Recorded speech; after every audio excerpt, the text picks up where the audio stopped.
Oui, mesdames, messieurs, mes sœurs, mes frères, bonjour. Moi, je veux bien commencer, mais la table va se garnir ou elle reste comme ça? Bon. Jean Dubar. Bien, eh bien, vous avez en face de vous les grands maîtres et les représentants des différentes obédiences. Vous avez le nom inscrit sur les cartons et au fur et à mesure, ils vont prendre la parole pour répondre à cette question qui vient tout chacun à l'esprit. Qu'est-ce qu'un maçon, une maçonne aujourd'hui, au XXIe siècle, et que fait-il? Et en quelque sorte, à quoi ça sert?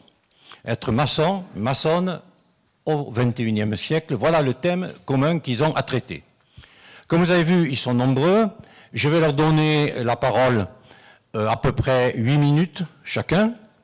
Et au fur et à mesure qu'ils auront exposé, pensez aux questions que vous leur poserez. Et une fois qu'ils auront fait leur exposé, eh bien, la parole sera à la salle. Alors, je vais commencer dans l'ordre de la gauche vers la droite. Et c'est ainsi que je vais donner la parole d'abord à Didier Ozil, qui représente l'ordre initiatique et traditionnel de l'art royal, autrement dit l'OITAR. Moi, on me dit garde le micro, mais si, voilà. Il ne faut pas me le dire deux fois. Hein. Merci. Voilà. C'est quand même mieux avec un micro. Eh bien donc, chers amis, mes frères, mes sœurs, je vais essayer de vous parler d'une part de Ouattara, l'ordre initiatique et traditionnel de l'art royal, et aussi je voulais vous parler de franc-maçonnerie d'une manière plus générale. C'est pas facile d'être là à vendre un petit peu son obédience comme si on vendait un stock de chaussettes. Donc je vais essayer d'être un peu plus large et de parler aussi essentiellement à ceux que nous appelons les profanes, c'est un mot que je n'aime pas trop, on va dire les non-maçons. Et alors, quelques mots sur l'ordre initiatique et traditionnel de l'art royal. Je dirais que quasiment tout est dans le nom. D'abord, nous ne sommes pas une obédience, nous sommes un ordre initiatique. Ça, vous pouvez oublier, c'est pas très important. Ce qui est important, c'est le mot initiatique. Parce que, effectivement, Ouattara remet au centre de la démarche le mot initiation. Et j'y reviendrai tout à l'heure.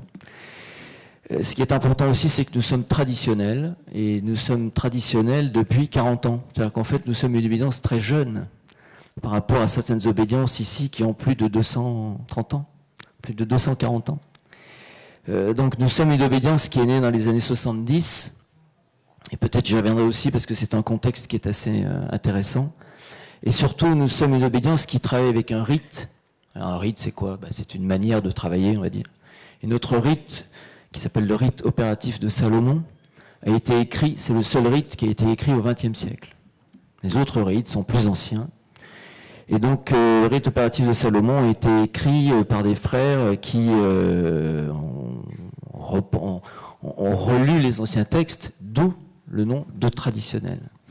Et puis l'art royal, eh bien l'art royal, on va dire, c'est simplement la franc-maçonnerie. Voilà. Alors, ces petits... alors, quelques chiffres peut-être, je ne sais pas, ça c'est le moment qui est toujours le plus... nous sommes une obédience, on va dire, de taille moyenne. 40 ans, c'est pas très important. On a une progression qui est assez lente. Et ça, c'est un peu lié à notre rite aussi, qui est assez, on va dire, assez particulier, qui ne correspond pas à toutes les démarches. Je pense que ce que vous aurez retenu facilement lorsque tout le monde se sera exprimé, c'est qu'il y a plusieurs possibilités dans la France de la franc-maçonnerie aujourd'hui, parce que, eh bien, il y a des démarches différentes.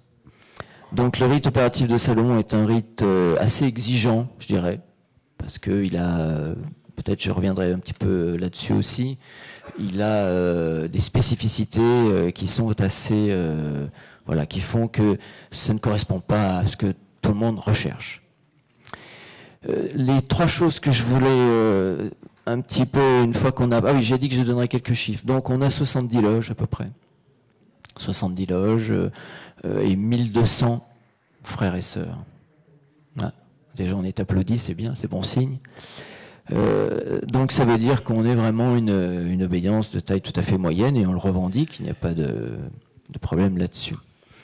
Il y a quand même 3 choses que je voulais vous dire de manière plus générale avant de rentrer, une fois que maintenant on a un petit peu brossé le portrait de la structure. Les 3 choses que je voulais partager avec vous, 3 mots que je voulais partager avec vous, c'est d'abord le mot énigme.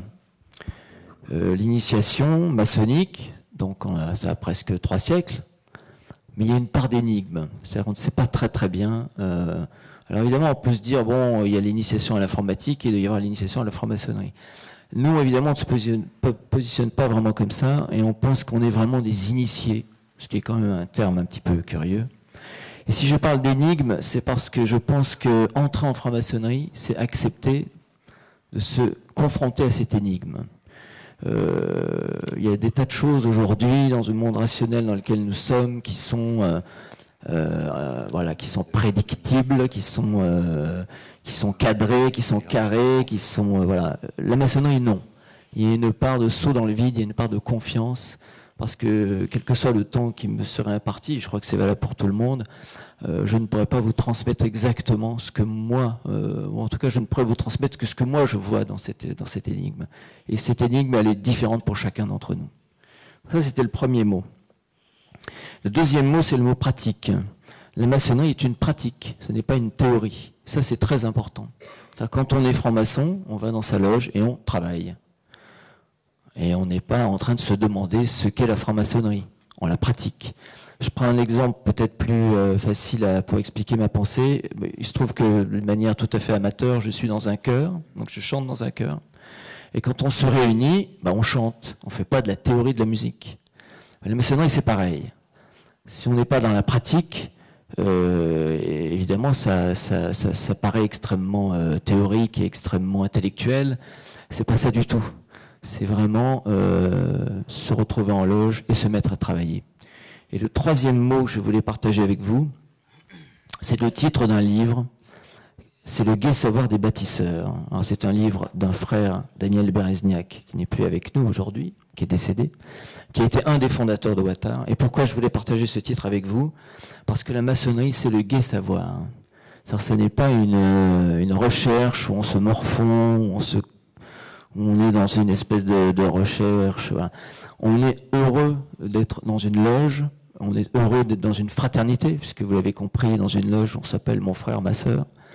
Et on est heureux de se retrouver pour partager des interrogations qui, elles, peuvent être extrêmement... alors les interrogations, c'est qui sommes-nous, où allons-nous, quel est le sens de la vie, et la franc-maçonnerie, à mon avis, ne prétend pas avoir les réponses, mais elle prétend déjà la formulation de ces questions, et surtout de réfléchir à ces questions fondamentales à plusieurs, et non pas tout seul. Bon, mon frère, je crois que le temps qui t'est imparti arrive à la fin. 6 minutes 36. Comment? 6 minutes 36. Eh bien, tu auras un petit rabiot tout à l'heure. Merci. Oui, nous allons passer la parole alors à François Padovani, qui représente la Grande Loge Mixte de France. 8 minutes ou 6 minutes?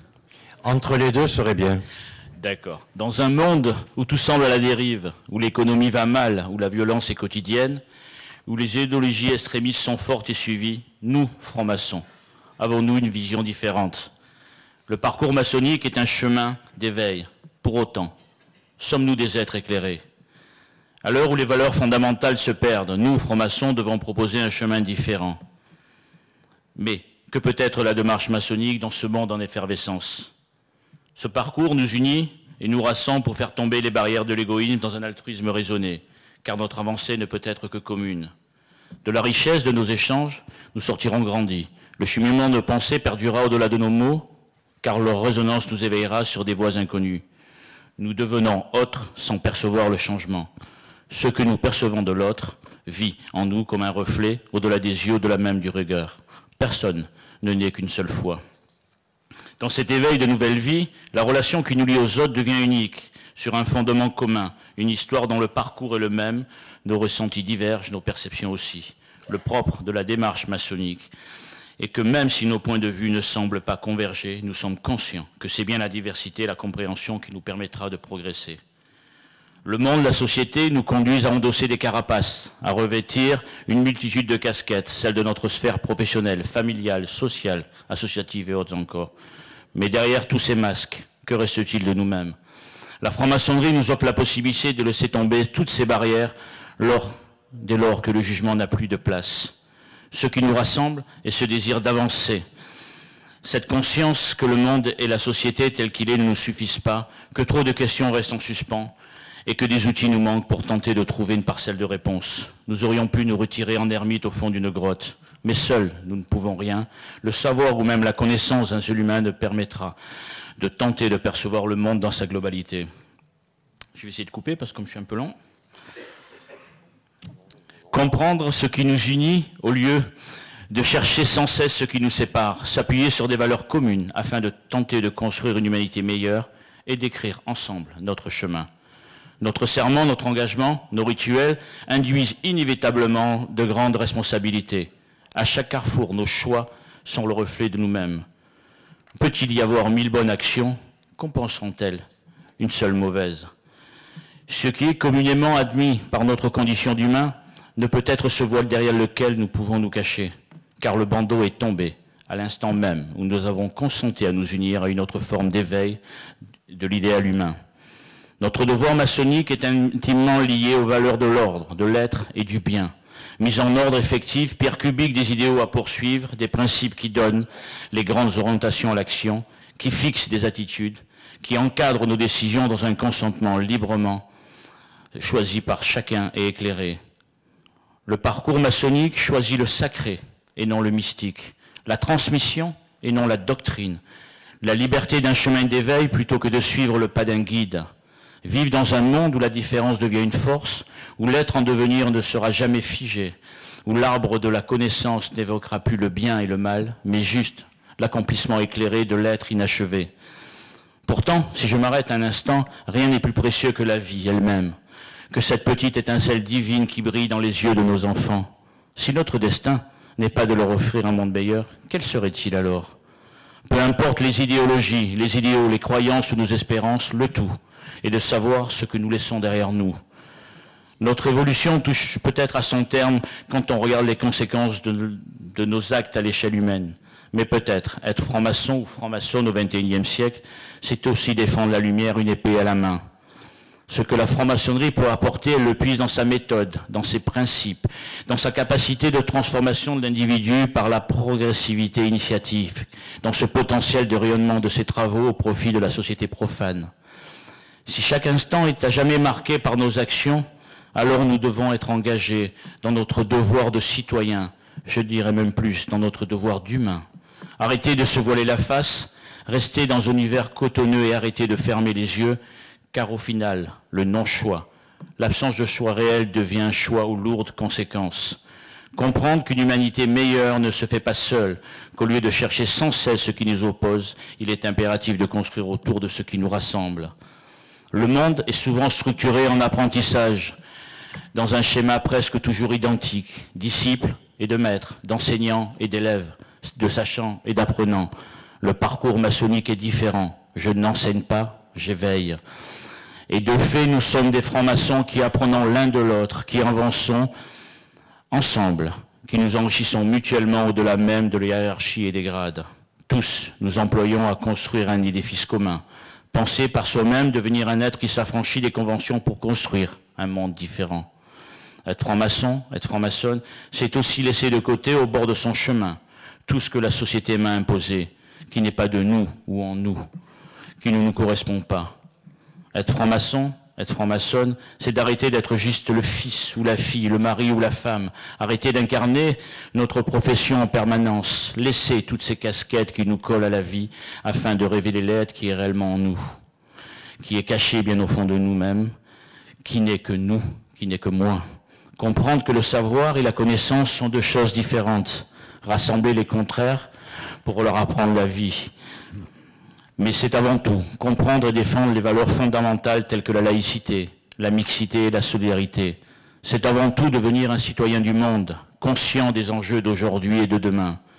Être conscient que nos acquis ne sont pas immuables et que parfois il faut les défendre avec force et conviction. Dans un pays comme le nôtre, fervent défenseur de la laïcité et des droits de l'homme, combien de personnes ignorent jusqu'à la définition de ces mots? Être franc-maçon à la Grande Loge Mixte de France, ce n'est pas être porteur de la bonne parole, c'est être porteur d'une certaine forme de lumière, la diffuser et la transmettre à sa simple mesure, devoir d'éveil, de transmission, de défense de nos convictions profondes, de nos idéaux, de notre vision différente et éclairée. Mesdames et messieurs, j'ai coupé, mais j'ai dit. Merci beaucoup. Eh bien, je vais passer à l'autre bout de la table, à droite, pour donner la parole au grand maître du droit humain, Michel Mellet. En maçonnerie, on prend toujours la parole debout et je trouve que c'est beaucoup mieux. Monsieur le président de séance, grand maître, grande maîtresse, mes sœurs et frères, mesdames et messieurs, nous avons coutume de dire en franc-maçonnerie que cette franc-maçonnerie, justement, nous vient du passé et qu'elle tend vers l'avenir. La tradition maçonnique véhicule une foi inébranlable en l'homme, en sa perfectibilité, en ses capacités de progrès qui sont régulièrement affirmées et revendiquées. La modernité en est la suite. L'évolution normale, c'est la tradition en action, c'est même, si l'on peut dire, son amplification. Mais la modernité n'est pas ce qui est à la mode. Si j'ose dire, la modernité, c'est pas ce que l'on pourrait qualifier de contingent et de transitoire, mais bien ce qui répond aux besoins de l'homme d'aujourd'hui. Dès lors, notre but est de conduire le franc-maçon, l'initié, à mettre sa pensée, ses connaissances, son énergie au service de l'humanité pour travailler à son progrès. La tradition qui est héritée du passé n'est pas figée et elle n'est ni routine ni immobilisme. Et de ce fait, nous la lions à la modernité dans laquelle nous vivons, afin que cette tradition puisse déboucher sur des réalisations concrètes pour bâtir un nouvel humanisme fondé sur une véritable éthique des relations humaines, une loi morale qui tiendrait en 3 mots, droit, devoir, responsabilité. Vous le savez, mesdames, messieurs, l'humanité a souvent été marquée par une discrimination à l'égard des femmes. Et la franc-maçonnerie n'a pas échappé, au XIXe siècle, à ce climat ambiant. Et donc, le premier acte de modernité du droit humain a été sa naissance, il y a 120 ans. L'initiation d'une femme, Maria de Rem par la loge des libres penseurs du PEC, en 1882, a été une totale transgression. Et ensuite, la création par Maria de Rem et Georges Martin, 11 ans plus tard, du droit humain, la création du droit humain, allait créer un véritable séisme en ouvrant définitivement la voie de la franc-maçonnerie aux femmes, affirmant ainsi l'égalité essentielle des deux sexes. La loge mixte restitue à nos yeux la société dans toute sa complexité et les différences de sensibilité entre hommes et femmes représentent une richesse et naturellement une créativité supplémentaire. Ah, souci. Voilà. Nous savons que la démarche maçonnique mobilise toutes les facultés de l'être humain, qu'il s'agisse de l'intelligence, de l'imagination, de la créativité, de l'intuition, etc. Et nous savons qu'en ces domaines, l'homme et la femme ont des aptitudes souvent bien différentes. Pour dire simplement, la richesse du droit humain naît de cette synergie. La mixité, c'est un travail quotidien que nous menons depuis 120 ans, et ce travail se poursuit inlassablement parce que nous sommes persuadés que la franc-maçonnerie du XXIe siècle a besoin de ce regard croisé des deux sexes face aux défis du monde et à sa complexité. Face à ces défis, la finalité du parcours maçonnique, qui est la construction de soi, ne peut en aucun cas demeurer égoïste. Le maçon est dans le monde, ici et maintenant. Il ne saurait être ailleurs. Il ne saurait non plus être un simple spectateur. Et dès lors, nous sommes vigilants face aux intégrismes, face aux extrémismes. Nous demeurons attentifs aux défis, voire aux reculs sociaux, aux évolutions scientifiques qui nous interrogent au regard de l'éthique et de la dignité humaine. Nous avons le devoir, chaque fois que sont menacées les valeurs sur lesquelles le droit humain et la République sont fondés, nous avons le devoir, je le répète, d'intervenir chaque fois que liberté, égalité, fraternité, laïcité et solidarité sont en danger. Nous ne pouvons en aucun cas être insensibles aux restrictions des libertés individuelles, ni aux inégalités persistantes entre hommes et femmes, comme nous ne pouvons pas plus d'ailleurs ignorer la montée des discriminations, du racisme et la haine du différent. Nous ne pouvons en aucun cas cautionner les remises en question de la laïcité qui font le lit des idées extrémistes et populistes. En somme, dans la lumière de nos temples, nous ne devons pas oublier les ombres qui envahissent la cité. Dans un monde de plus en plus complexe, médiatisé, où l'immédiateté fait bien des ravages, c'est parce qu'elle produit dans l'intimité même de l'être humain, parce qu'elle produit de transformation dans la destinée de chaque frère, de chaque sœur, que l'initiation maçonnique en mixité prouve sa force. Cette expérience humaniste en mixité allie tradition maçonnique et modernité, vous l'aviez compris. Elle mobilise toutes les instances de l'ordre. Cette expérience humaniste en mixité mobilise aussi chacun d'entre nous. Au total, en ce début du XXIe siècle, le droit humain, obédience historique de la mixité, a sa place légitime au sein d'une franc-maçonnerie plurielle. Cette franc-maçonnerie plurielle, nous ne la voulons pas grise, mais arc-en-ciel. Cette franc-maçonnerie plurielle ne doit pas être un chaos, mais une symphonie. Nous devons demeurer, et cela a été dit, des veilleurs et des éveilleurs. Nous devons être fédérés par nos valeurs communes et enrichis, si je peux me permettre cette image, par nos orchestrations différentes. Ainsi, nous serons encore plus vigilants au respect des valeurs que nous défendons tous, les valeurs de la République, liberté, égalité, fraternité, laïcité et solidarité. Mesdames et messieurs, je vais laisser ma conclusion à Victor Hugo. Je le cite. « Les petits doivent être sacrés aux grands, et c'est du droit de tous les faibles que se compose le devoir de tous les forts. » Gély. Merci, mon frère.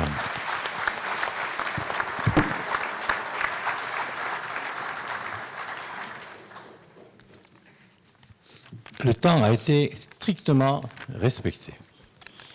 Je vais donner la parole à Jean Dubar, qui représente la Grande Loge traditionnelle et symbolique Opéra. Je vous remercie. Eh bien, en préambule, vous posiez cette fameuse question, la franc-maçonnerie, à quoi ça sert? Je pense que présenté tel que cela, il n'y a qu'une seule réponse, ça ne sert à rien. Mais c'est une expérience qui se vit et que vous ne pouvez vivre qu'à l'intérieur. Et pour comprendre ce qu'est la maçonnerie et faciliter votre orientation, je dois vous dire qu'il y a quand même, comme dans toute discipline, plusieurs courants. Il y a 3 courants principaux dans la maçonnerie française. Une première maçonnerie qui est une maçonnerie dite reconnue par l'Angleterre et régulière, maçonnerie dont ici nous nous soucions peu, puisque vous avez en face de vous une maçonnerie qui est davantage libérale qu'inféodée aux rites anglo-saxons. Et vous avez d'autres courants, deux autres courants qui sont les courants, je dirais, traditionnels et spirituels, qui sont représentés par la GLTSO, la Grande Loge de France et d'autres. Et un courant qui est beaucoup plus sociétal, qui est beaucoup plus humaniste, qui entre directement dans la société civile pour y apporter son concours, comme le Grand Orient de France, comme le droit humain qu'on vient de voir, et d'autres. Eh bien, ces maçonneries-là sont deux courants, mais il existe de nombreuses passerelles qui nous permettent d'aller à l'une à l'autre. Et soyez assurés que nous travaillons ensemble à chaque fois que cela nous est donné de le faire. Eh bien, l'amélioration, le côté spirituel et traditionnel, comme je vous disais, bon, le côté humaniste, je vous ai expliqué que c'était s'impliquer directement dans la vie sociale. Le caractère traditionnel et spirituel, c'est plutôt l'amélioration de soi-même au sein des loges, de manière à pouvoir ensuite aller porter à l'extérieur les valeurs dont nous avons promis de donner l'exemple. La GLTSO donc, s'inscrit dans cette optique, elle est spirituelle, traditionnelle. Comme je l'ai dit tout à l'heure, lors de l'inauguration, elle date de 1958 avec une première naissance, je dirais, en 1913, puisque en 1958 c'était une scission de la GLNF. Aujourd'hui, nous avons 242 loges pour environ 4500 membres. Nous avons un caractère masculin, bien évidemment, je vous l'avais déjà dit, et nous travaillons Grand Architecte de l'Univers, qui est pas une forme de croyance, mais de travail, c'est-à-dire que ça permet d'y superposer toutes vos croyances, que vous soyez chrétien, musulman, juif, hindou, ça ne pose aucun problème particulier. Il faut dire aussi, je vais vous dire une chose, c'est que ici vous avez en face de vous les obédiences, et ce n'est pas me tirer une balle dans le pied en vous disant que la base et l'unité, l'entité de la maçonnerie, c'est la loge et non pas l'obédience. L'obédience est une fédération qui va vous amener à travailler dans une certaine culture, dans un certain respect du rituel et vous représenter à l'extérieur. Mais sachez que tout ce que vous apprendrez de la franc-maçonnerie, c'est à l'intérieur de votre loge, par le travail que vous y ferez vous-même, avec vos frères, vos sœurs, votre vénérable maître et vos surveillants. N'oubliez pas ça. Et enfin, je vous parlerai également du rite. Le rite, enfin je dis quelques mots sur le rite. Le rite, en fait, c'est le moteur, puisque vous entendez parler de des rites différents. Sachez qu'il y en a qui s'adresseront davantage à votre propre ressenti, à votre propre façon de considérer les choses, et que tout rite s'appuie sur un mythe que nous développons. Il y a des mythes qui relèvent de la chevalerie, d'autres des bâtisseurs de cathédrales, d'autres qui sont des sciences égyptiennes, mais tout ça cohabite d'une façon merveilleuse en maçonnerie, car nous sommes tous ici pour vous assurer que nous travaillons en parfaite harmonie. Voilà, j'ai dit.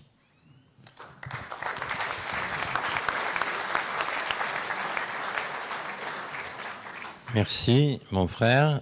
Je vais passer la parole à Anne-Marie Rouillet-Guiral, qui représente la Grande Loge féminine de France. Merci. Alors moi, je ne vous parlerai pas de rite. L'ordre maçonnique a des objectifs communs que l'on retrouve dans toutes les obédiences. La méthode maçonnique est universelle. L'initiation d'un homme n'est pas différente de celle d'une femme. C'est une démarche de spiritualité laïque. Toutefois, les obédiences se distinguent par leur pratique, basée soit sur une démarche essentiellement masculine ou féminine ou mixte. Alors ça ne va pas vous étonner, moi je vais vous parler de maçonnerie féminine. La franc-maçonnerie féminine, c'est l'aboutissement d'une longue conquête et d'une aventure de plus de 2 siècles pour les femmes. Notre frère le grand maître du droit humain en a parlé. Après-guerre, la lutte des femmes pour leur émancipation et leur dignité de citoyenne monte en puissance et marque fortement notre société occidentale. 2 voies s'ouvrent aux femmes, celle d'une initiation en mixité ou celle d'une initiation entre femmes. En pionnières, quel que soit leur choix de départ, les francs-maçons ont prôné des idées novatrices sur l'égalité des garçons et des filles, activement participé au développement de la contraception, à la légalisation de l'avortement, à la reconnaissance des droits sociaux des femmes. La Grande Loge féminine de France est une obédience exclusivement féminine qui compte 14 000 sœurs et plus de 400 loges. Hier comme aujourd'hui, elle offre un espace sans enjeu de pouvoir ou de suprématie homme-femme. Elle accueille toutes celles qui aspirent à un accomplissement personnel et au progrès social en s'appuyant sur la méthode maçonnique. Cette méthode de travail et de progression personnelle utilise le symbolisme comme instrument de compréhension de l'humain et de fonctionnement du monde. Elle s'appuie sur des valeurs universelles présentes dans toutes les traditions humaines. C'est un outil d'apprentissage des liens du soi à soi, de soi à l'autre et de soi au monde. La loge est le lieu de réunion où se rencontrent et s'enrichissent les personnalités et les idées dans une chaîne de transmission en mouvement. Cette méthode, par exploration du champ de l'intime dans la dynamique du partage, donne des clés pour combattre les préjugés, les carcans sociaux et les stéréotypes. Alors me direz-vous, pourquoi une obédience féminine? Elle permet aux femmes de valoriser leur singularité et de libérer leur parole.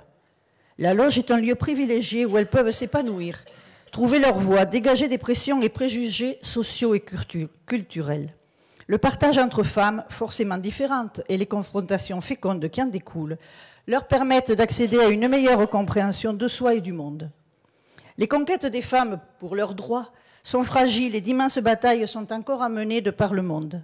Nous vivons certes au quotidien dans la mixité, dès l'école et dans nos activités professionnelles. Les femmes participent largement à la vie économique. Toutefois, elles souffrent encore de discrimination, d'inégalité de salaire et de responsabilité. Elles sont entrées en masse dans le monde du travail et manifestent la volonté d'acquérir l'indépendance financière. Le développement de la contraception a coïncidé avec cette prise d'autonomie alors que les politiques familiales les incitaient à rester au foyer. Il existe un paradoxe entre cette égalité de droits conquise de haute lutte et les inégalités de fait qui subsistent dans la sphère sociale tout autant que dans la sphère privée. La femme est aussi prisonnière des représentations collectives et de l'imaginaire social quant à son rôle. La différenciation commence dès l'enfance, par l'éducation et les archétypes qu'elle intériorise. Les mécanismes de domination, l'acceptation de la soumission, la tyrannie de l'image donnent le sentiment que les acquis sont fragiles et doivent être consolidés. Il faut du temps pour en prendre conscience, se libérer des stéréotypes et acquérir de nouveaux comportements sans se perdre dans les difficultés de la relation homme-femme. Le choix de vivre l'initiation entre femmes correspond à un désir de partir à la recherche de sa spécificité et de bénéficier d'un espace protégé, défini, dans un temps donné pour se réunir entre femmes en toute liberté. Il ne s'agit ni d'un repli, ni d'une défiance à l'égard des hommes, ce qui n'aurait pas de sens dans une société où la mixité est de droit.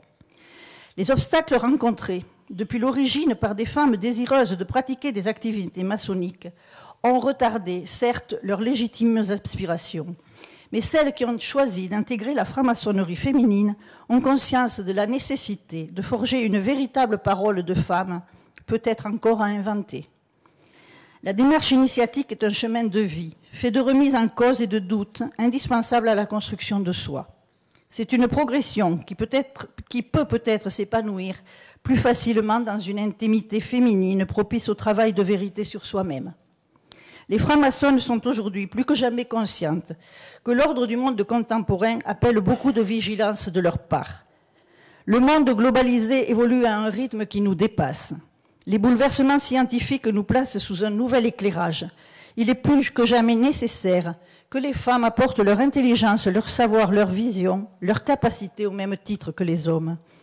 En se forgeant une conscience libre, elles pourront prendre part à une véritable mixité, forgée sur l'égalité. Et c'est en approfondissant la réflexion symbolique, tout autant que la réflexion sociale, que les francs-maçons s'engagent dans leur rôle de citoyennes, en continuant au dehors l'œuvre commencée dans le temple, comme il est dit dans nos rituels. Toutefois, les combats des francs-maçons ne sont pas uniquement centrés sur la cause des femmes. La non-mixité ne signifie pas repli ni défiance ou rejet de l'autre genre. Les francs-maçons de la Grande Loge féminine de France s'engagent sans distinction pour l'égalité des droits et des devoirs de tous les êtres humains. La franc-maçonnerie est universelle et la présence sur ce salon de 14 obédiences maçonniques en est le témoignage. À l'heure de la montée inquiétante des populismes et de l'antimaçonnisme, de la soi-disant libération de la parole qui ne libère que haine, xénophobie, racisme, où la République et la laïcité sont bafouées, l'union et la solidarité de toutes les obédiences adogmatiques sont plus que jamais nécessaires pour les combattre. Et la Grande Loge féminine de France a été et sera toujours de ce combat, car les femmes sont toujours les premières victimes de ces maux.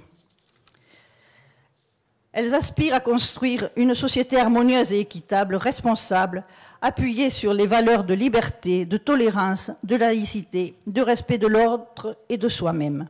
La démarche de la Grande Loge féminine de France est à la fois philosophique, initiatique et humaniste, mais elle est totalement laïque et elle respecte toute croyance mais n'en exige aucune.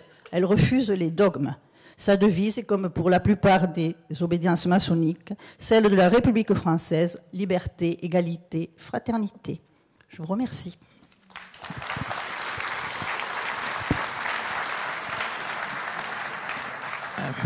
Merci, ma sœur. Union et solidarité. La parole est à Daniel Keller, grand maître du Grand Orient de France. Merci, mon très cher frère.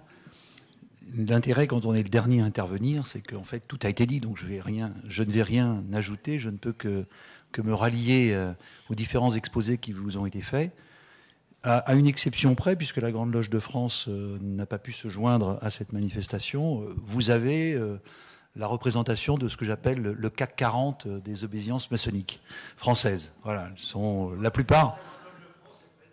Ah, pardon. Alors, elle n'est pas... Bon, donc je suis ravi de voir que la Grande Loge de France est là. Voilà, donc vous avez le CAC 40 des obédiences maçonniques, et après vous pourrez, je parle aux profanes, investir comme vous le souhaitez dans celle qui finalement répond le mieux à vos aspirations.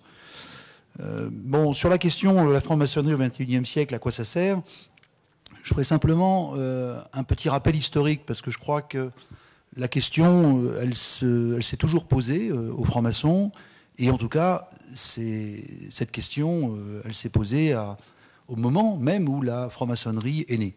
Alors, la franc-maçonnerie aura bientôt 3 siècles, et elle est apparue en Angleterre en 1717.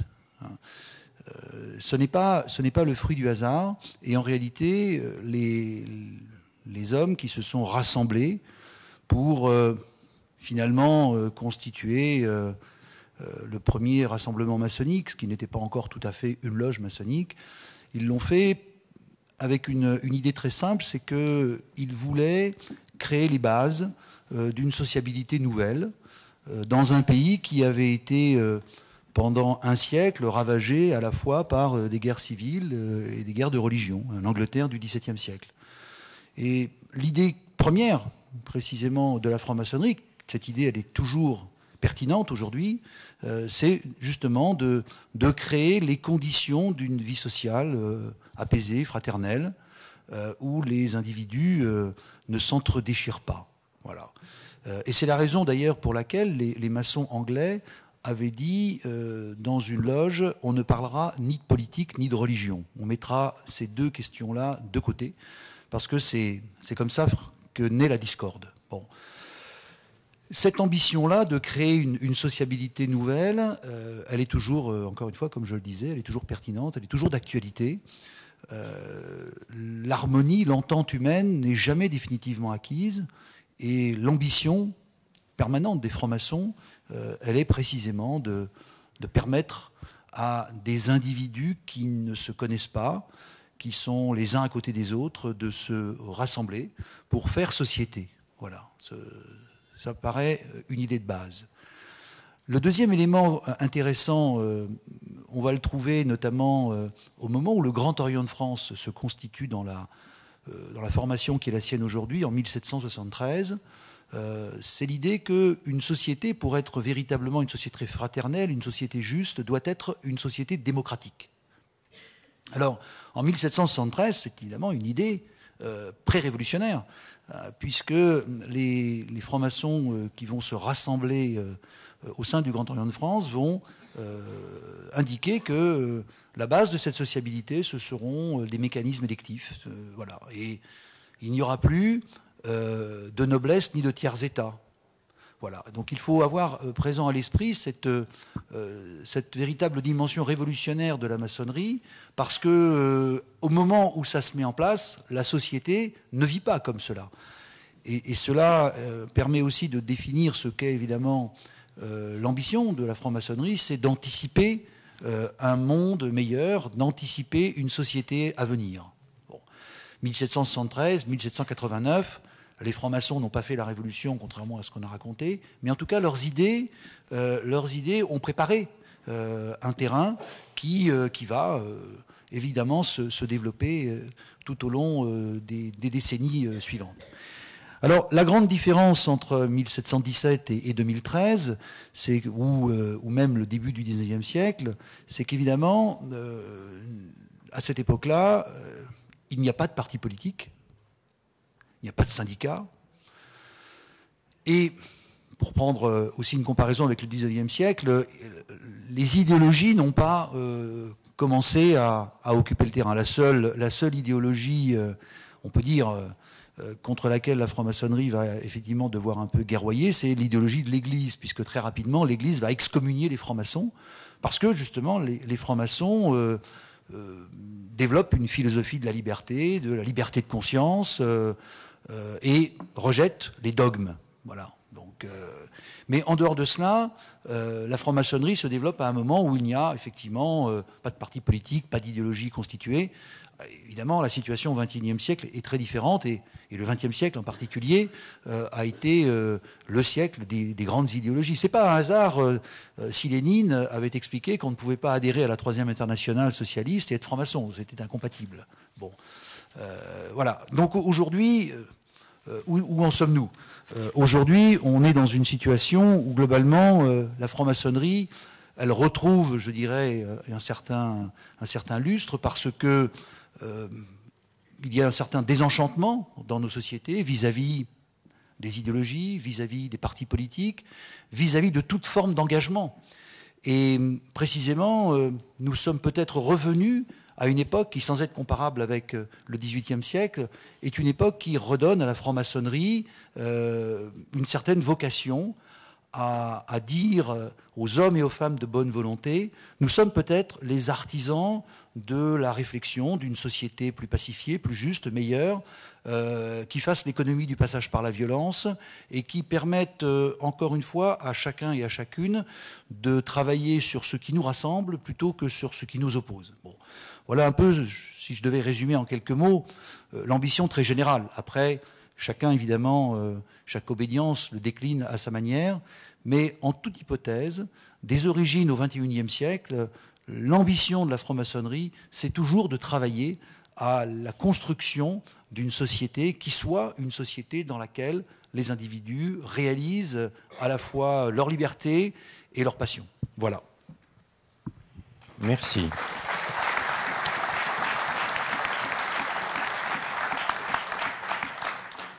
Une des pratiques de la franc-maçonnerie et une partie de sa morale, c'est de ne pas empiéter sur la possibilité pour autrui de s'exprimer. Et vous avez un exemple à cette table où chaque intervenant, peu ou prou, est intervenu dans le temps qui lui était imparti. C'est une pratique maçonnique d'attendre, de respecter celui qui va parler. Alors, c'est à vous, mesdames, messieurs, de poser des questions. Un micro va circuler. Ah, oui, pas le mien, hein.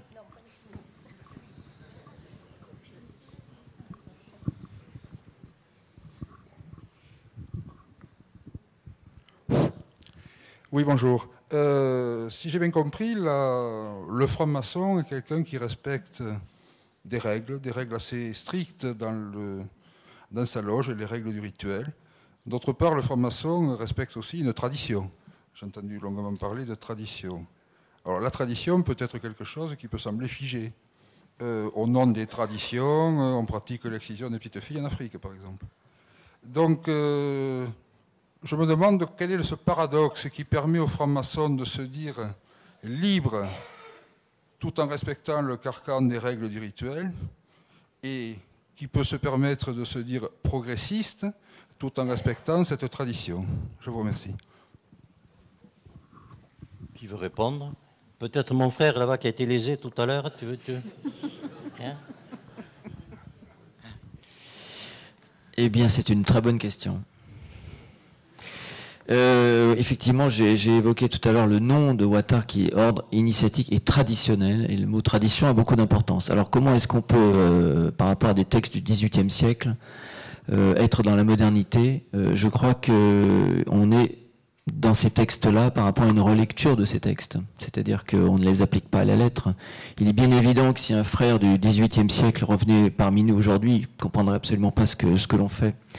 La tradition, c'est s'inspirer dans ces textes de ce qu'elle a de mieux, de ce qu'elle a de meilleur et de ce qu'elle avait de moderne. Ça n'est pas s'en tenir à la lettre, mais vraiment à l'esprit. Je pense à une phrase que nous connaissons tous, c'est il n'y a pas en franc-maçonnerie d'athée stupide ou de libertin irreligieux.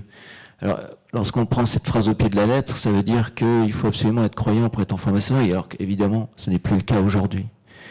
Donc simplement, ce qu'on essaye, c'est de ne pas être stupide du tout. On essaye, ça ne marche pas tous les jours. Et en tout cas, dans ce qui est des libertins irreligieux, eh bien, je pense que là aussi, c'est quelque chose qui n'a pas, voilà, que l'on ne perpétue pas absolument, quoi. Voilà, qui n'a pas de sens aujourd'hui. Et je crois que nous avons suffisamment d'historiens de la franc-maçonnerie, puisque c'est un petit peu la discipline un peu à la mode depuis quelques années, pour nous dire exactement quel sens il fallait donner à ces textes-là au départ et quel sens on peut leur donner aujourd'hui. Voilà.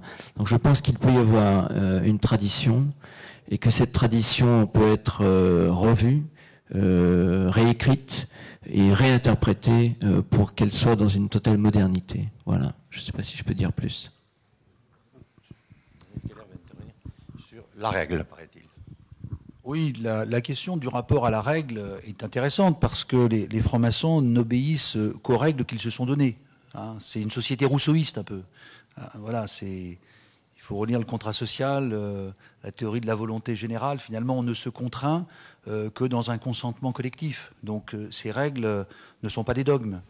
Et c'est en cela qu'elles ne sont pas liberticides. Je crois que c'est important pour comprendre cette notion-là. Et il en va de même des rituels. Les rituels à travers lesquels, effectivement, les francs-maçons travaillent, ou sur la base desquels les francs-maçons travaillent, ça permet justement de donner aux travaux des francs-maçons, de lui donner une spécificité qui les distingue d'une simple réunion de bons copains dans un café.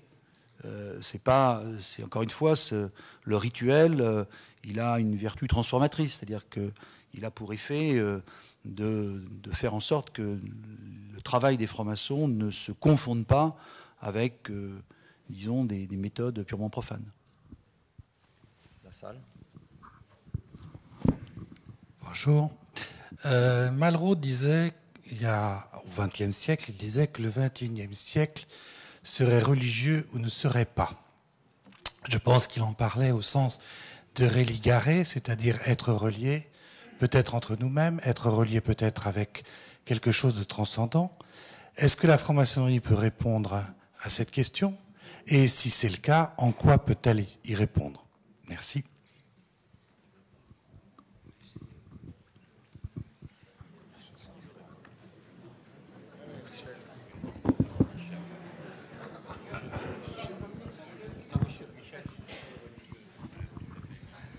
Écoutez, je vais vous répondre en citant un sociologue bien connu qui est Marcel Boldebal et qui a assez bien, à mon sens, traduit ce qu'est la démarche maçonnique.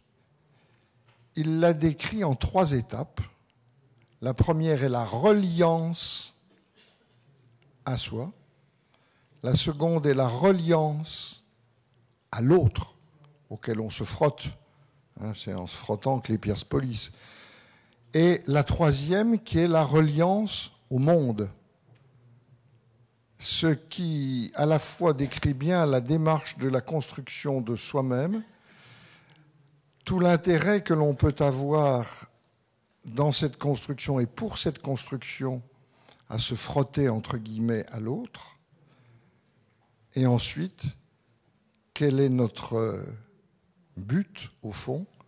C'est de traduire notre formation en action dans la reliance au monde. En tous les cas, c'est la réponse que je ferai.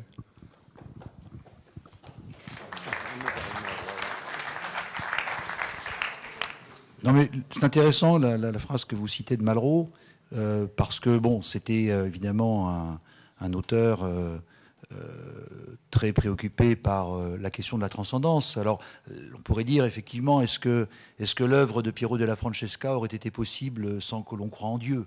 Bon, je sais pas, quand on regarde le songe du pont de Milvius dans l'église d'Arezzo, on peut effectivement se poser la question de l'impression transcendante que dégage cette peinture.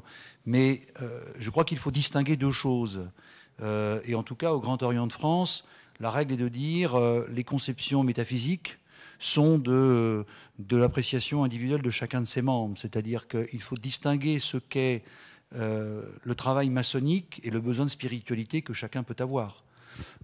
Encore une fois, vous avez des francs-maçons athées comme des francs-maçons qui peuvent avoir un besoin de spiritualité spécifique. Il n'empêche que la franc-maçonnerie n'est pas une religion. Elle n'est pas anti-religieuse, mais elle n'est pas une religion. Voilà. La salle. Oui, bonjour. D'abord, je tiens à vous féliciter pour votre conférence. Je suis une profane, je vous découvre. Et c'est une excellente initiative. Et je découvre aussi que vous travaillez beaucoup. Donc, je voudrais savoir les sujets de société importants pour ce 21e siècle, qui sont par exemple la fin de vie, la procréation artificielle. Est-ce que vous travaillez là-dessus? Et surtout, est-ce que vous travaillez ensemble? Et après, est-ce que ça arrive au grand public?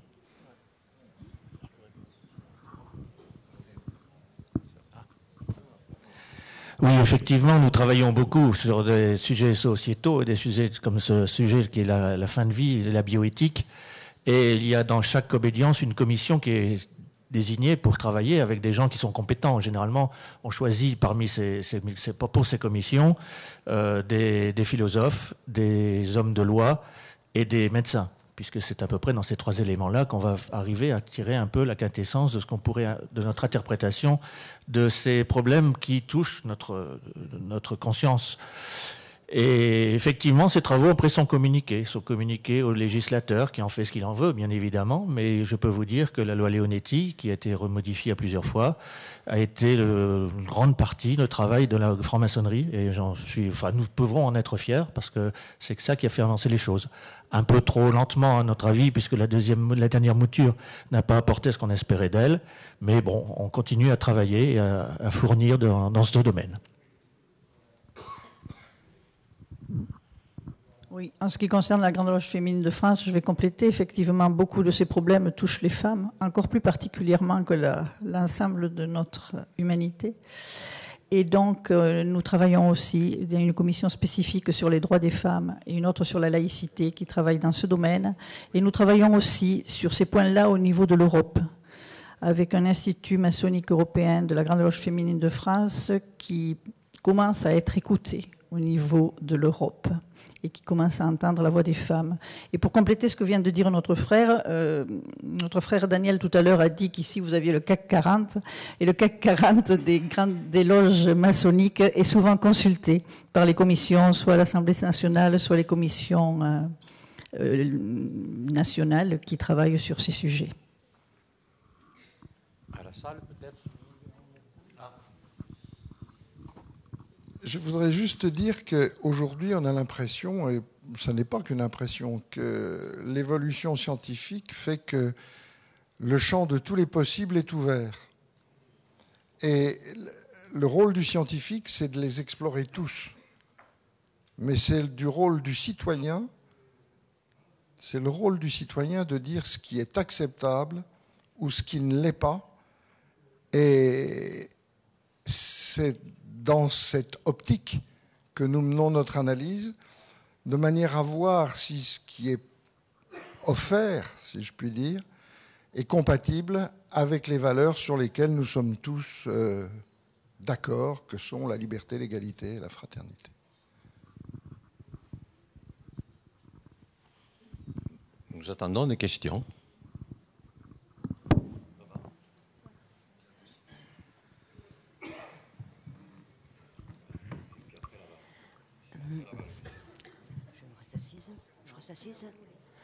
Bon, alors moi je voudrais intervenir parce que ce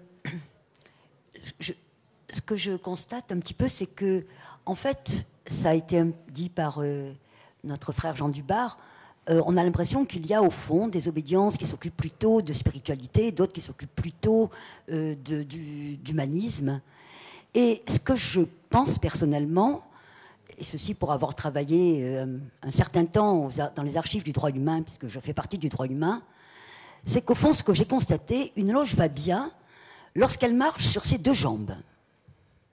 C'est-à-dire lorsque, d'une part, il y a un travail qui est fait vers soi-même, un travail effectivement de spiritualité, y compris pour les athées. Les athées peuvent tout à fait avoir un besoin de spiritualité. Je ne pense pas qu'il n'y a que les croyants. Et qu'en même temps, cette loge s'ouvre sur le monde. Et je crois que c'est cette dialectique entre intérieur, extérieur, qui fait la spécificité, enfin pour moi, de la franc-maçonnerie. Et voilà, je voudrais savoir éventuellement ce qu'en pensent nos conférenciers. Merci. On va enchaîner avec l'autre question, je pense. Ils penseront à répondre. Bonjour. Tout d'abord, je vous félicite pour cette tenue. Une question, ma question. Plutôt assemblée en termes profanes. Assemblée, voilà. Oui, excusez-moi. Ça m'a échappé. J'ai beaucoup entendu parler d'égalité, mais aucun d'entre vous n'a prononcé le mot équité. Or, il me semble qu'au nom de l'égalité, on manque souvent d'équité. D'abord, ce qui a été dit par notre sœur du droit humain, je ne crois pas qu'il y aura de contestation, à mon avis, à la tribune. Je pense effectivement que tout est question d'équilibre.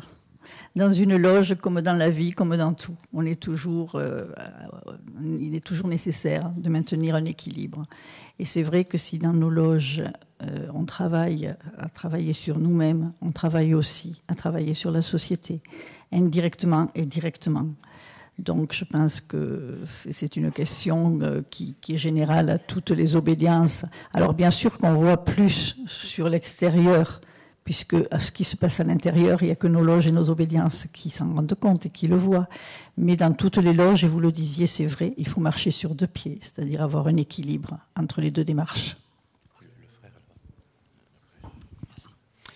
Oui, je pense aussi qu'il y a un équilibre. Alors, chez nous, l'équilibre est fait d'une manière différente, dans la mesure où nous travaillons que sur des sujets symboliques. Mais il est bien évident que nous incitons les frères et sœurs de Ouattara à travailler en dehors de la loge, c'est-à-dire à trouver un prolongement de leur travail en loge à l'extérieur de la loge. Pour nous, la loge est ce que l'on appelle le lieu de méditation, c'est-à-dire que c'est un lieu structurant. On vient ici j'allais dire, s'isoler un peu du monde pour réfléchir entre nous. Mais évidemment que si cette structuration n'a pas de débouché sur l'extérieur, ça n'a pas de sens. La seule différence, c'est que nous ne faisons pas de travaux nous avons gardé l'enseignement des Anglais, donc ni religion ni politique, mais simplement nous incitons à ce que, à l'extérieur, il y ait un prolongement. Voilà. Oui, moi c'est en réponse à la question de notre sœur. J'ai l'habitude de dire que, de mon point de vue, le Grand Orient de France est une société initiatique à vocation sociétale. Donc ça revient bien à cette idée des deux jambes. C'est-à-dire qu'il y a effectivement une méthode symbolique, avec des rituels, et il est clair que toute cette méthode symbolique qui est au cœur de ce travail initiatique, personnellement, je la conçois comme un ensemble d'outils. Voilà, un ensemble d'outils au service d'une réflexion tournée vers l'extérieur. Bon, cela, pour rebondir sur ce que vous disiez, le perfectionnement de soi. Bon, c'est vrai que quand on dit société initiatique, bon, il y a tout un cheminement intérieur, un perfectionnement intérieur que l'on fait. Je dis simplement, je vais un peu grossir le trait et peut-être un peu caricaturer le propos, mais c'est volontairement. Le perfectionnement de soi, c'est qu'est-ce qui nous permet d'être dans la société dans laquelle nous vivons des honnêtes hommes, pour parler comme au XVIIe siècle. C'est-à-dire qu'est-ce qui nous permet d'être des individus respectueux les uns des autres, pratiquant de la tolérance mutuelle, capables de nous écouter. Et le perfectionnement de soi ou la recherche intérieure ou la quête intérieure, ça n'est pas une psychanalyse. Voilà. Et bon, je grossis un peu le trait, mais parce que la notion de travail sur soi, moi je ne suis pas entré en franc-maçonnerie pour soigner une éventuelle névrose. Voilà. Non, mais je le dis pour les profanes, ça peut être intéressant. Et je crois qu'effectivement, ce travail que l'on a à faire sur nous-mêmes, c'est parce qu'effectivement, il faut avoir conscience du fait que l'individu, quel que soit ce qu'il a appris à l'école, il est imparfait, on a du mal à s'écouter, on a du mal à se comprendre, on a du mal à regarder l'autre. Et c'est, voilà, la franc-maçonnerie, elle apprend aussi cela, c'est à être un homme ou une femme en société, pour faire société. Il y a la question qui restait en suspens sur équité. Équité? Non? Mais il faudra y répondre pourtant. Mais pas toujours sur moi, les galères. Juste pour dire un mot à notre sœur, donc si j'ai bien compris, mais surtout en direction des profanes. Parce qu'effectivement, au droit humain, on est tout à fait persuadé de la nécessité des deux jambes, le symbolisme, et comme le sociétal, et comme le disait à l'instant Daniel, effectivement, le rôle de la maçonnerie, c'est déjà de nous apprendre à repousser nos préjugés et surtout à penser librement, sortir de la pensée unique. Mais ce que le monde profane, ici peut-être représenté quand même un peu, doit savoir, c'est qu'au sein d'une même obédience, et puisqu'on en parle du droit humain, il est vrai qu'il y a chaque loge a ses us et coutumes, si j'ose dire. Plus exactement, je devrais dire son parfum, son ambiance. Et certaines sont plus symbolistes, d'autres sont plus sociétales, mais en pratique, toutes marchent avec plus ou moins d'équilibre sur ces deux jambes.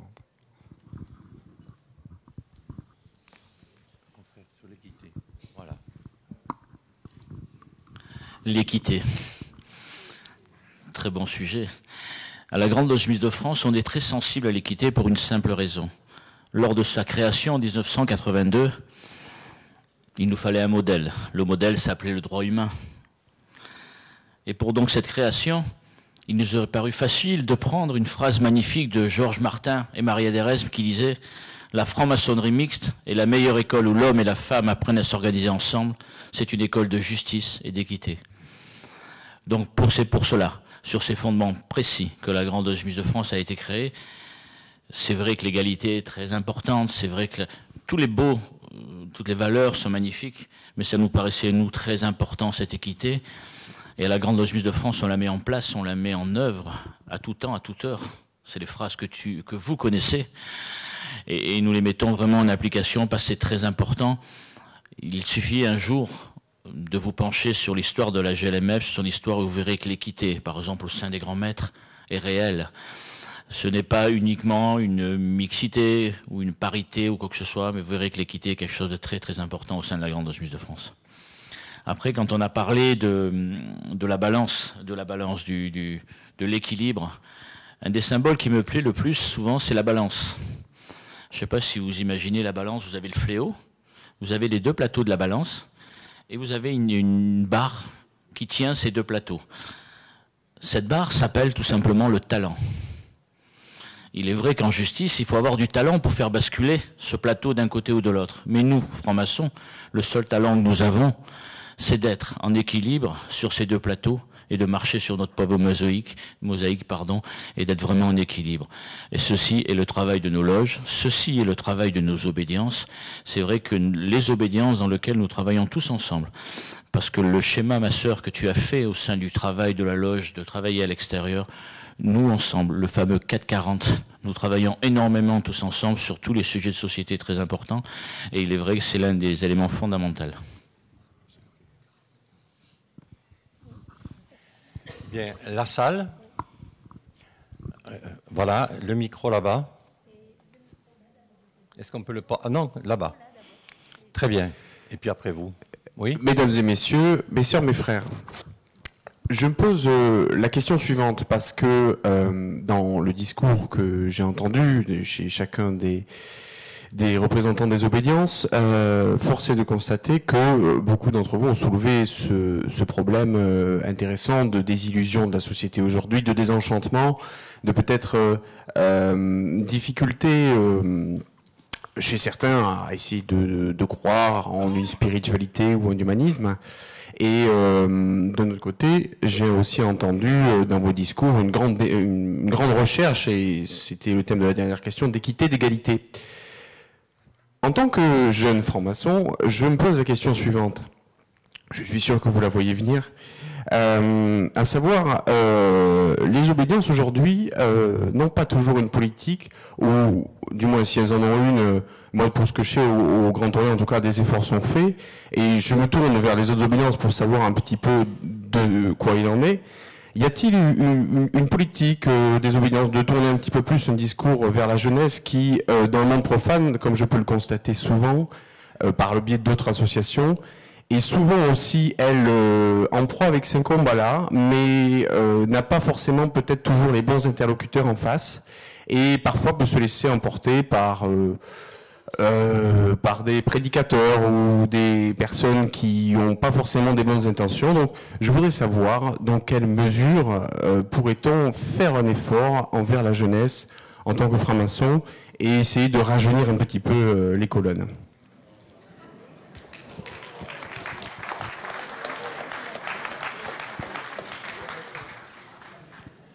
Bien, mais le rajeunissement, c'est en faisant entrer des jeunes et non pas en faisant disparaître les anciens, je suppose. Parce que je commence à me sentir visé. Alors. Mon frère, parce que je pense que c'est ainsi que je dois t'appeler, c'est un problème majeur. C'est un problème majeur pour de multiples raisons. Je vais en citer simplement deux pour avoir un fils cadet qui a 23 ans et qui me raconte comment les jeunes perçoivent la maçonnerie. Illuminati, Skull and Bones, manipulateur, etc. Alors, il nous appartient, je crois qu'il nous appartient non seulement de dire qui nous sommes, mais aussi de dire qui nous ne sommes pas, et si possible, en utilisant correctement les moyens qui sont utilisés par la jeunesse, qui parfois, reconnaissons-le, les utilise un peu de manière superficielle. Je pense par exemple aux réseaux sociaux. Parce que les réseaux sociaux, c'est comme la langue d'Ésope, hein, c'est à la fois la meilleure et la pire des choses.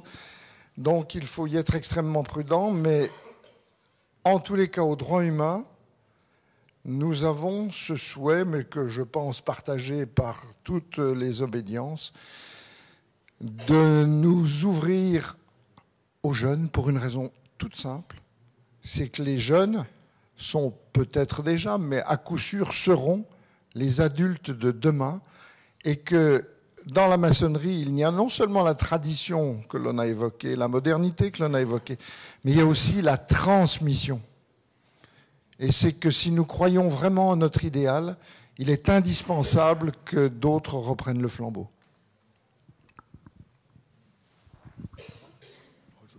Oui, François, vous... Pardon. D'accord. Excuse-moi, Daniel, je te le rends de suite. À la Grande Loge Mixte de France, en début d'année dernière, nous avons évoqué ce problème, entre guillemets, de la jeunesse, puisqu'en début d'année dernière, plus de 58% des maçons de la GLMF avaient plus de 50 ans.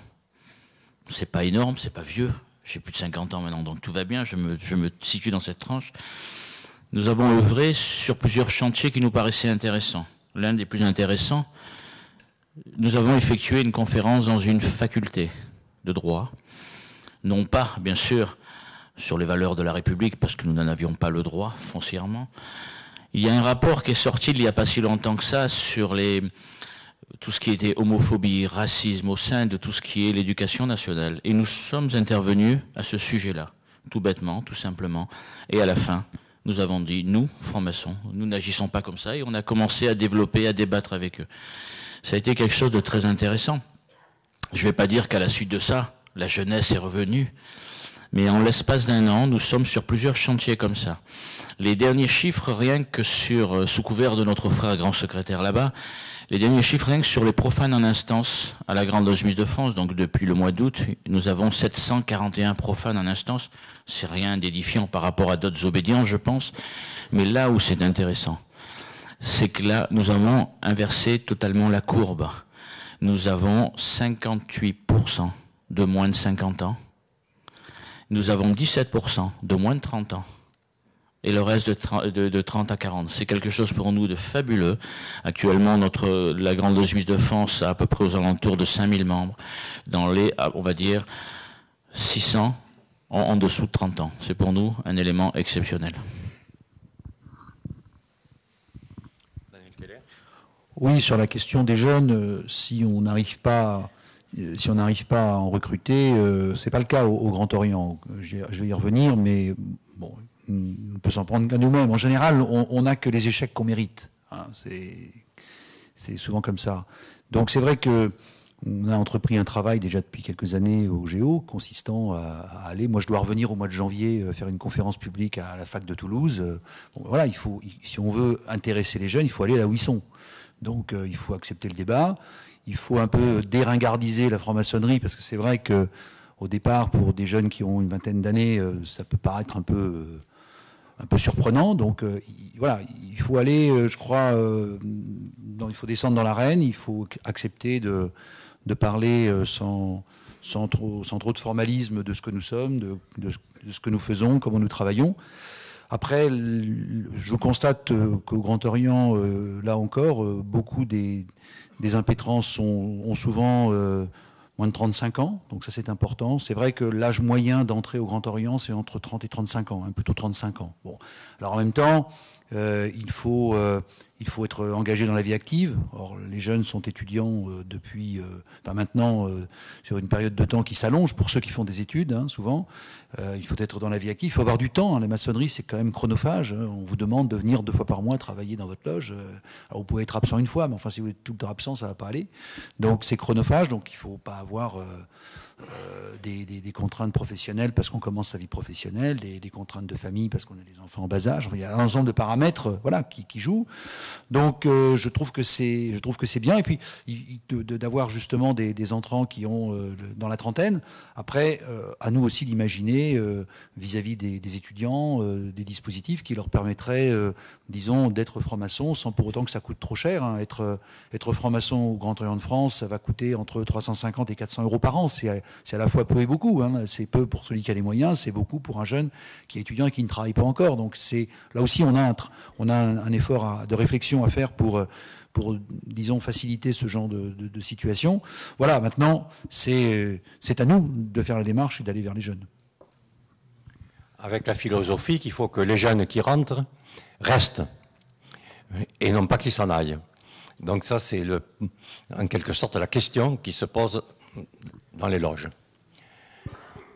Là-bas ? Oui, une question d'un vieux. Le XXe siècle a été caractérisé par une énorme contradiction. C'est-à-dire que fin du XIXe et toute la science du XXe siècle ont prouvé enfin ce que certains ressentaient depuis longtemps, que l'espèce humaine est unique. Et ça a été confirmé par la découverte des chromosomes, etc., de l'ADN. Et par contre, le XXe siècle a été marqué par l'un des pires, les multiples génocides qui ont essayé de nier l'espèce humaine, soit génocide industriel, celui des nazis, soit des génocides artisanaux comme Rwanda, etc. Donc on est au XXIe siècle et on voit une remontée en ce moment de la négation de cette unicité de l'espèce humaine. Quelle est l'action, la parole qui peut nous aider au niveau de toutes les francs-maçonneries ici présentes à essayer de lutter et de pouvoir affirmer de nouveau que l'espèce humaine est unique et indispensable.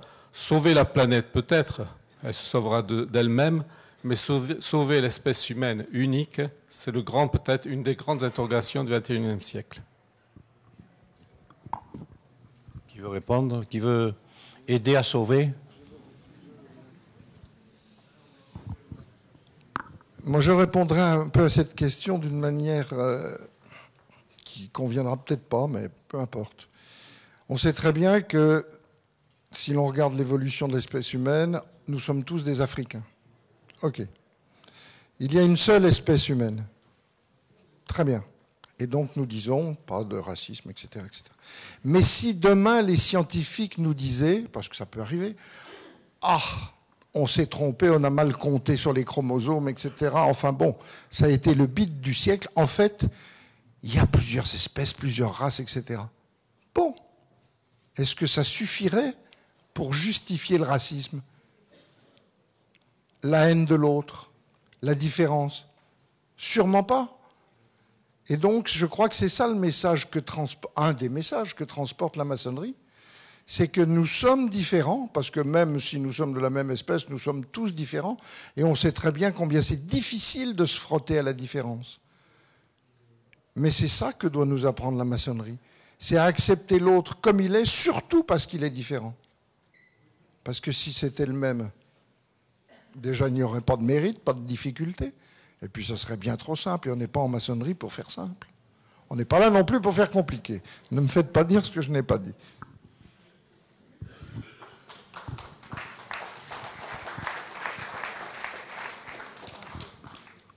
Ma sœur ?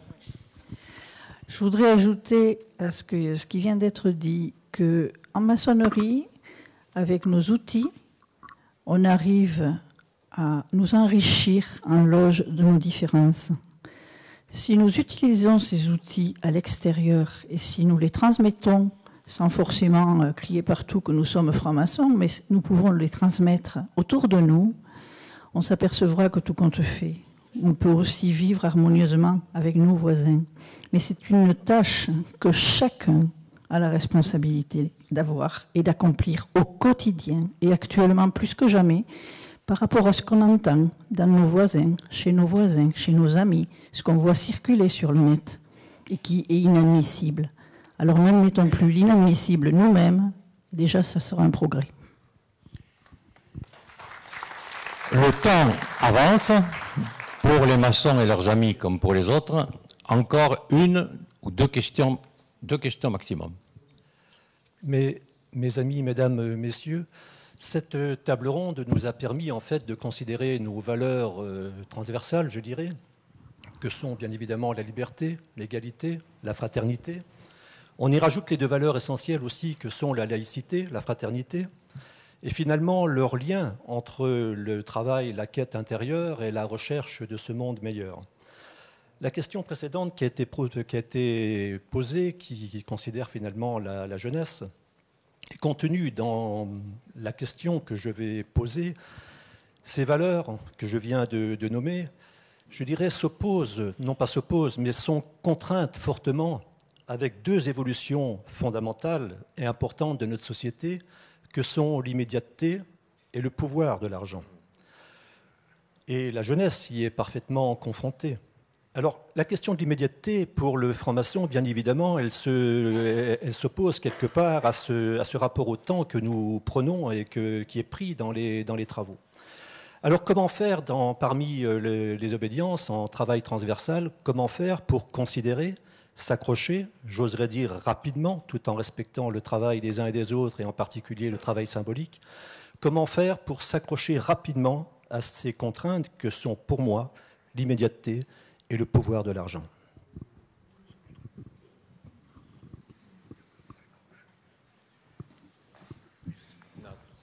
On va grouper les questions. L'avant-dernière, la dernière question peut-être ?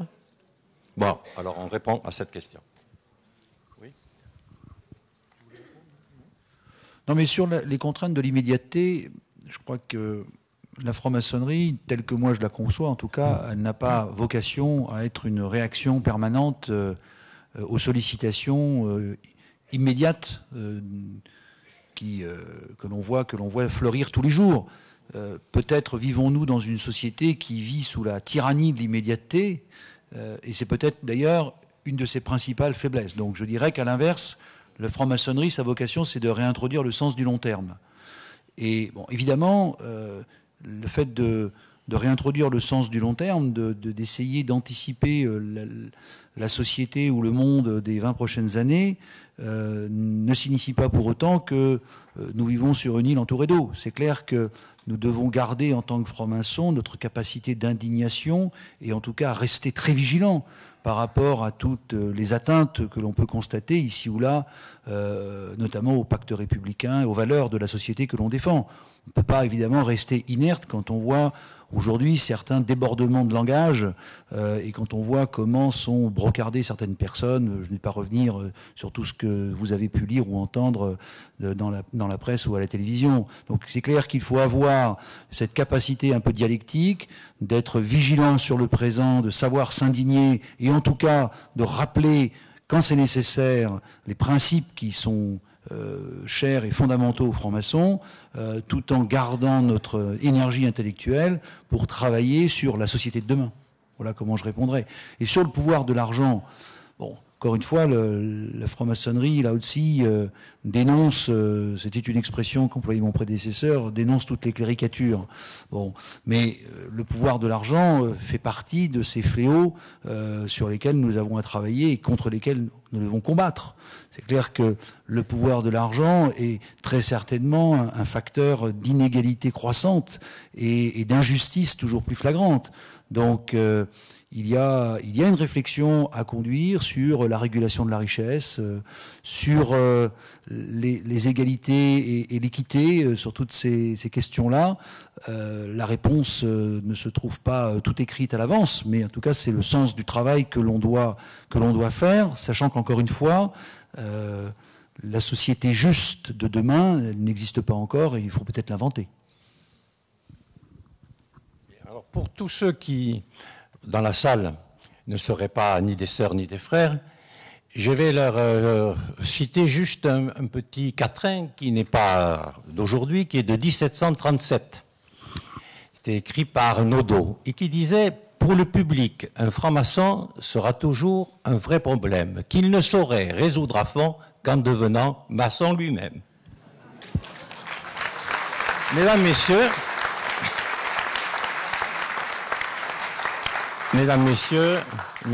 les grands maîtres, ma sœur, mesdames, messieurs du public, je vous remercie.